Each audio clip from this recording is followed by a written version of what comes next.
Assalamualaikum warahmatullahi wabarakatuh. Alhamdulillahirrabbilalamin.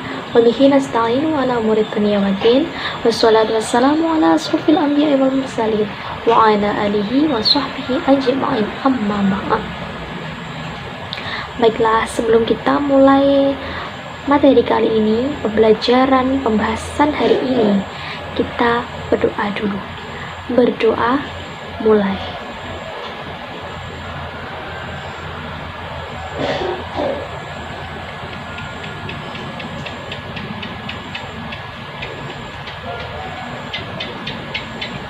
Berdoa selesai. Bagaimana kabar anak-anak hari ini? Ibu harap kabar kalian baik, sehat, dan siap pastinya untuk mengikuti serangkaian materi hari ini. Ada yang tahu nggak kita hari ini mau bahas apa sih? Nah, kita hari ini akan membahas tentang tata cara berwudu yang baik dan benar.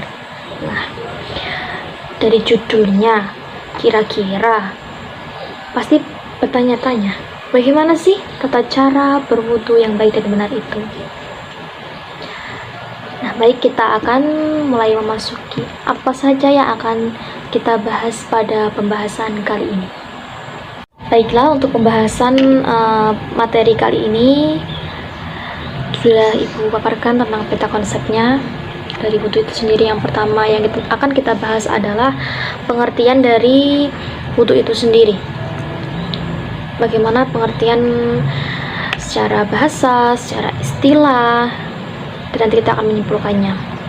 Yang kemudian yang kedua adalah bagaimana dalil-dalil wudu itu.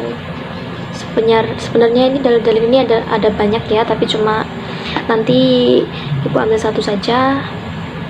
Kemudian rukun dan sunnah, apa saja rukun-rukun wudhu dan sunnah-sunnah wudhu yang dilakukan Rasulullah SAW. Selanjutnya yaitu tentang syarat sah dan pembatal wudhu, apa yang menyebabkan wudhu itu sah, syarat-syaratnya itu apa, dan apa hal-hal yang dapat membatalkan wudhu kita. Dan yang terakhir nanti kita akan pelajari tentang tata cara dari wudhu itu sendiri, yang tentunya baik dan benar. Baiklah, kita akan lanjutkan pada pembahasan yang pertama. Baiklah, pembahasan yang pertama kali ini kita bahas yaitu pengertian dari wudu. Telah dipaparkan bahwa secara bahasa, menurut Imam An-Nawawi mengatakan dalam kitab Al-Majmu' Syarh Al-Muhadzab bahwa adapun kata wudu berasal dari wada'ah yang maknanya adalah kebersihan.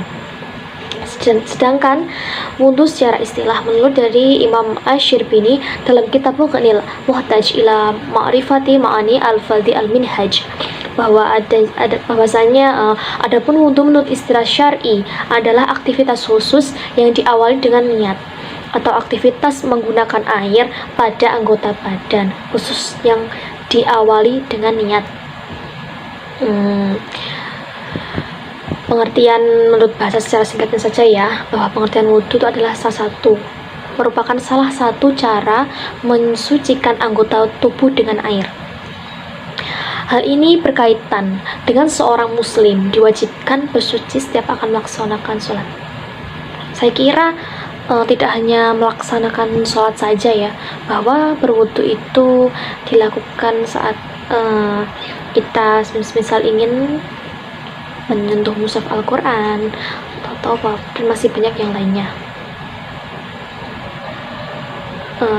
Tidak hanya pengertian wudhu dari sisi bahasa dan istilah saja, banyak pengertian dari wudhu menurut sumber-sumber lain. Misalnya menurut Kamus Besar Bahasa Indonesia, pengertian wudhu begini bunyinya, pengertian wudhu adalah menyucikan diri sebelum sholat dengan membasuh muka, tangan, kepala, dan kaki.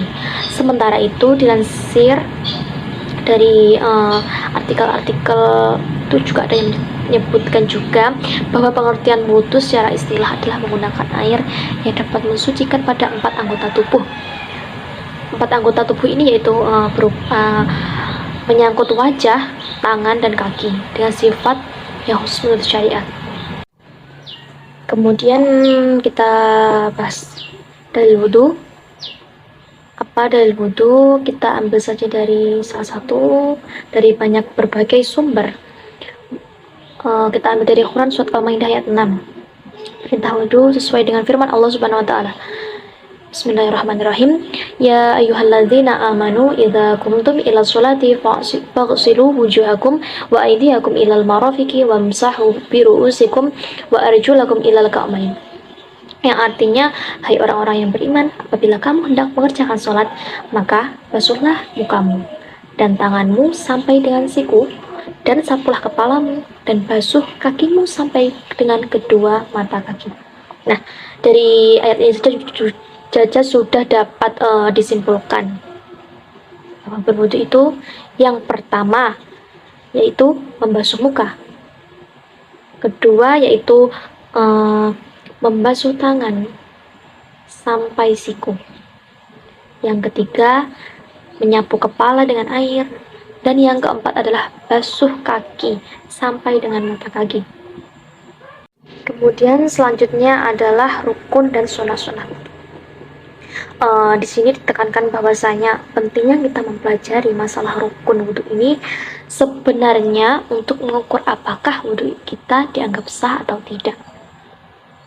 Ketika ada pertanyaan semisal, apakah wudhu kita sah atau tidak, maka jawabnya cukup dengan cara melihat rukun wudhu saja. Gitu ya.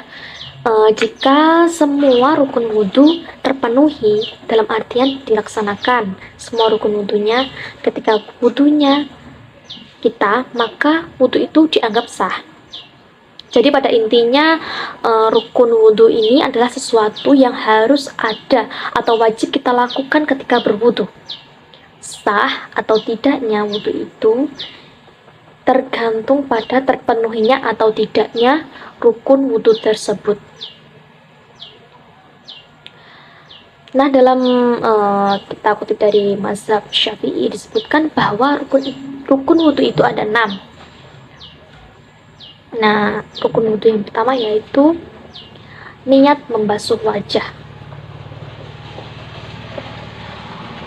Perlu diketahui bahwasanya dalam mazhab Syafi'i niat itu ada yang hukumnya wajib dan ada pula yang niat itu hukumnya sunnah.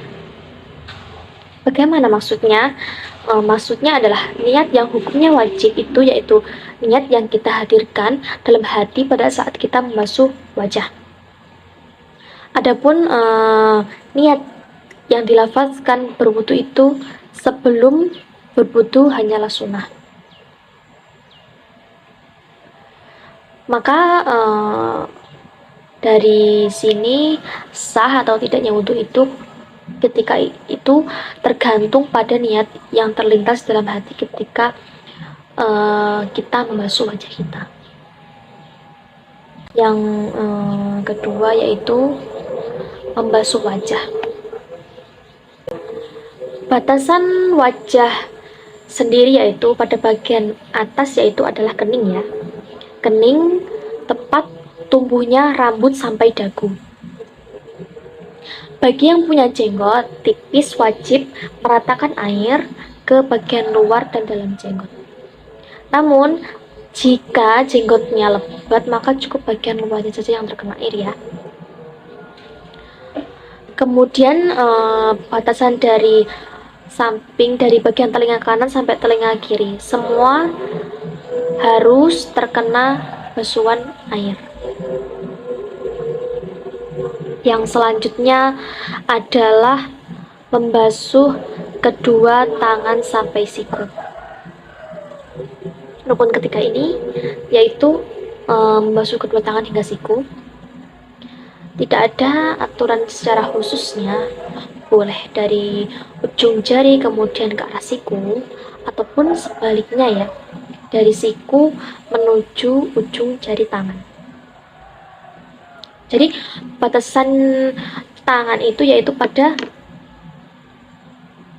siku tangan kita ini. Dan kalau yang bagian jari adalah ujung dari ujung-ujung jari ini.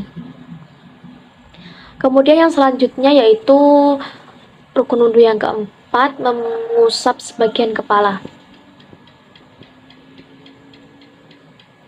Ini bukan maksudnya air langsung ditaruh kepala tuh enggak ya. Maksudnya usapan ini kayak yang penting terkena air, nggak harus air dari semisal dari keran langsung kita murni, tidak. Kemudian rukun yang kelima ya, membasuh kedua kaki hingga mata kaki. Ya ini sama ya, saya kira dengan tadi membasuh tangan tidak ada aturan khususnya. Yang penting semua tuh air rata. Saat membasuhnya dari ujung kaki sampai ke mata kaki. Dan yang rukun ke-6, rukun yang terakhir yaitu tertib.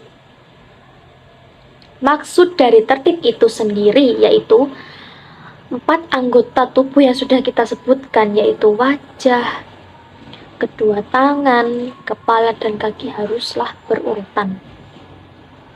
Ya, jadi ya 4 anggota tubuh tidak boleh ada yang balik-balik. Misalnya saja, contoh real gini ya, seumpama ada orang yang berwudu membasuh kaki dulu baru membasuh tangan, maka wudunya tersebut nggak sah. Yang selanjutnya yaitu kita bahas sunnah. Nah, sunnah ini maksudnya apa sih? Sunnah wudu maksudnya adalah hal-hal yang disunahkan atau dianjurkan dalam berwudu. Akan tetapi, semisal sunnah wudu ini tidak dilaksanakan, juga tidak apa-apa, wudunya tetap sah. Hanya saja tidak mendapatkan pahala sunnah yang sempurna dari dalam wudu itu sendiri. Terintinya ya, intinya walaupun hukumnya hanya sunnah, namun alangkah baiknya tetap kita lakukan mengingat ada pahala yang kita dapatkan jika kita kerjakan sunnah-sunnah wudu tersebut. Sunnah-sunnah tersebut diantaranya menurut dari mazhab Syafi'i adalah sebagai berikut. Yang pertama, menghadap kiblat. Disunahkan saat berwudu kita menghadap ke arah kiblat. Namun jika kita tidak bisa menghadap kiblat, maka tidak mengapa, wudu tetap sah. Hanya saja tidak mendapatkan pahala sunnah menghadap kiblat. Sunnah yang kedua yaitu bersiwak. Bahwasanya disunahkan kita bersiwak atau bersikat gigi sebelum kita menghadap wudu. Tapi jika tidak dilaksanakan juga tidak apa-apa ya, namanya sunnah. Seperti yang sudah dijelaskan di awal tadi. Kemudian yang selanjutnya, yang ketiga adalah membaca basmalah.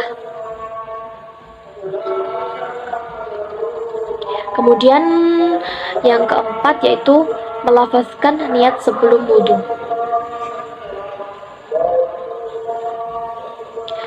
Lafaz niatnya, maksudnya ini bedanya tadi dengan rukun. Kalau ini kan, kalau rukun tadi niat saat membasuh wajah. Jadi niatannya itu saat kita membasuh wajah. Kalau sunnahnya yaitu kita berniat saat sebelum wudu. Ini hukumnya sunnah.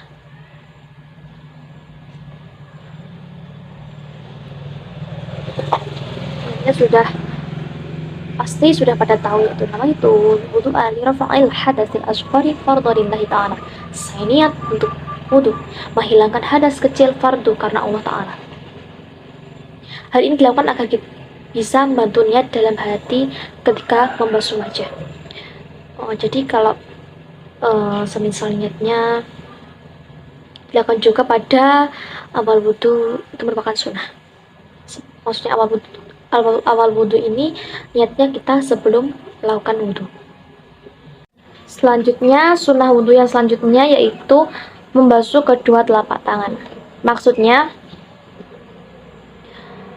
bahwa termasuk sunnah wudu adalah membasuh kedua telapak tangan terlebih dahulu sebelum kita melakukan wudu tersebut.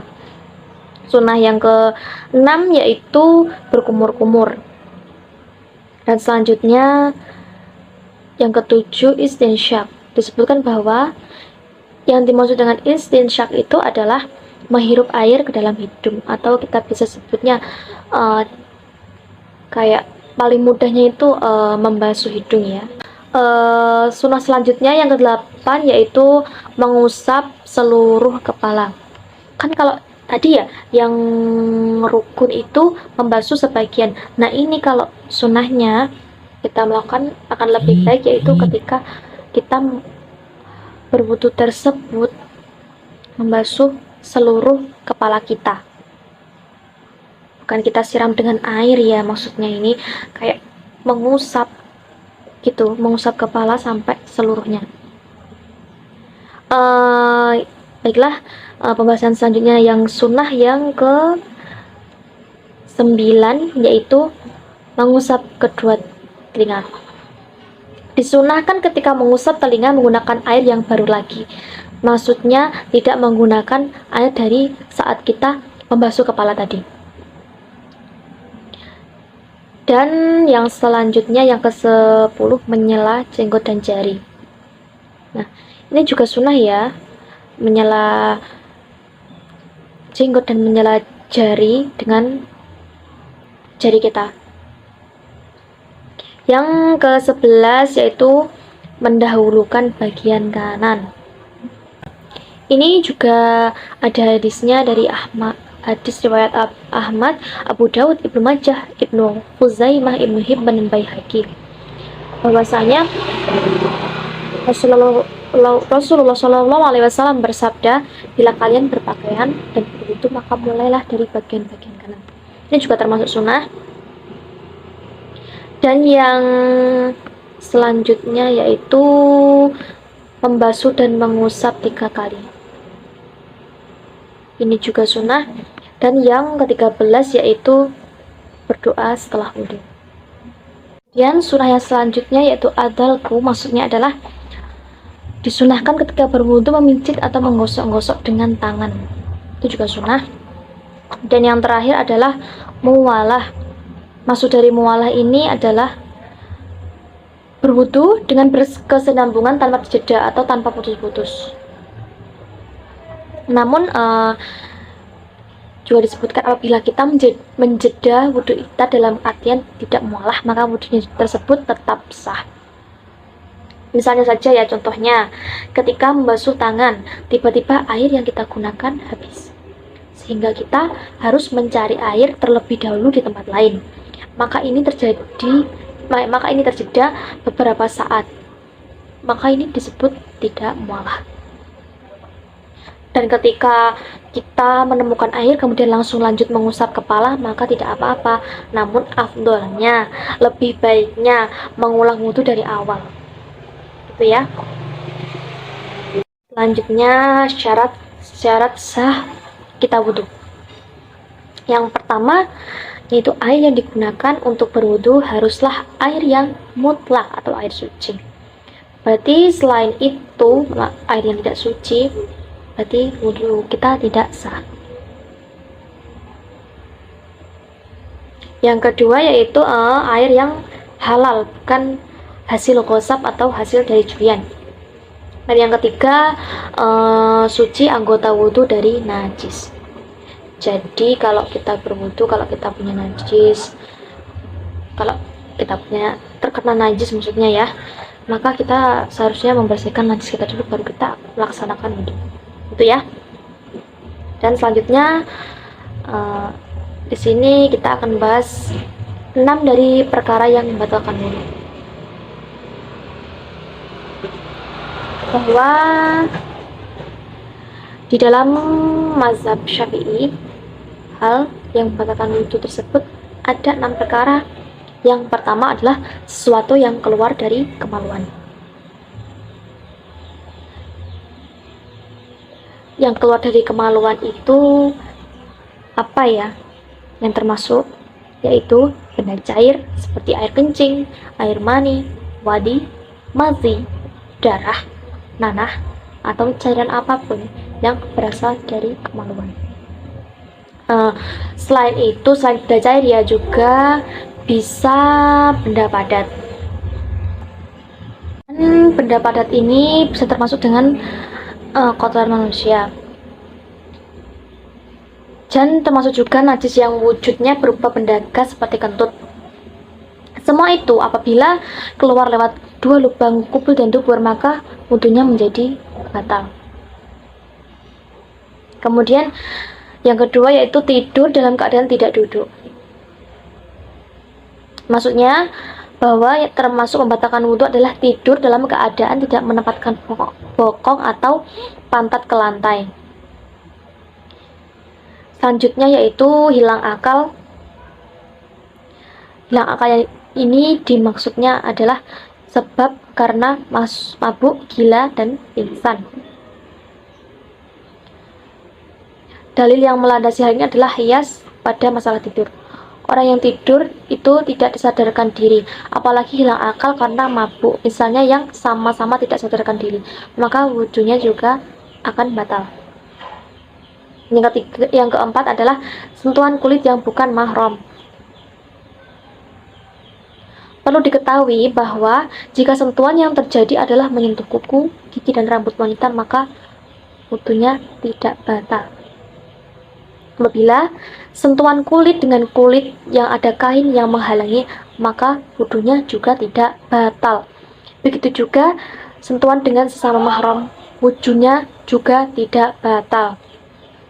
Bagi yang masih bingung apa itu mahram, mudahnya mahram adalah orang yang haram kita nikahi, seperti ibu kandung kita misalnya.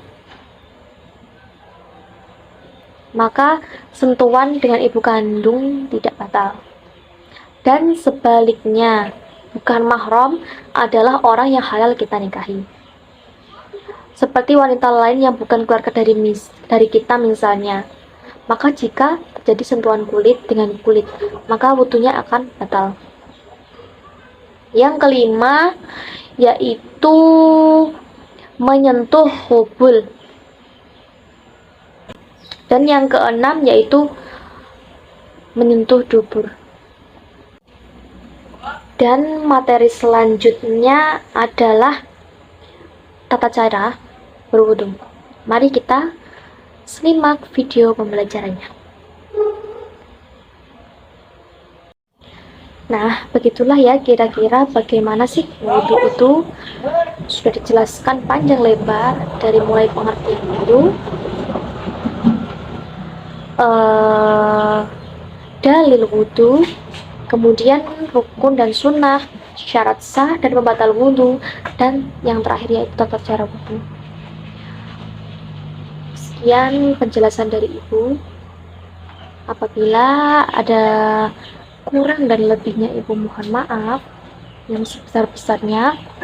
Semoga pembelajaran kita kali ini dapat memberikan manfaat dan menambah ilmu, khususnya bagi Ibu sendiri dan untuk kalian semua. Sekian dari saya, apabila ada kurang lebihnya mohon maaf.